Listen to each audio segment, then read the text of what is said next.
গাজায় যুদ্ধবিরতির প্রত্যাশা বাড়ছে। মার্কিন প্রেসিডেন্ট ডোনাল্ড ট্রাম্প ন্যাটো সম্মেলনে বলেছেন, গাজায় অগ্রগতি হচ্ছে।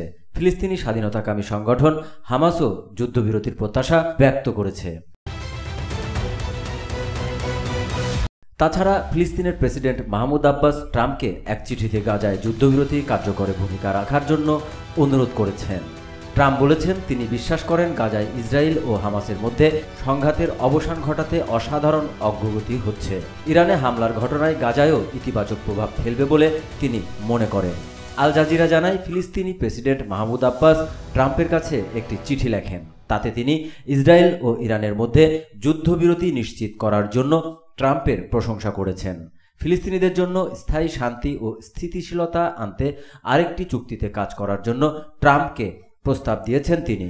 হামাস জানিয়েছে, যুদ্ধবিরতি নিয়ে দুপক্ষের মধ্যে আলোচনার প্রত্যাশা গত কয়েক ঘন্টায় বেড়েছে। মিশর ও কাতারের মধ্যস্থতাকারীদের সঙ্গে আমাদের যোগাযোগ থেমে যায়নি, বরং গত কয়েক ঘন্টায় তা বেড়েছে।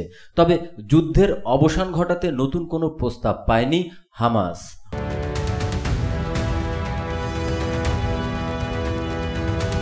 গতকাল বুধবার গাজায় ইসরায়েলি হামলায় কমপক্ষে 51 জন নিহত হয়েছেন।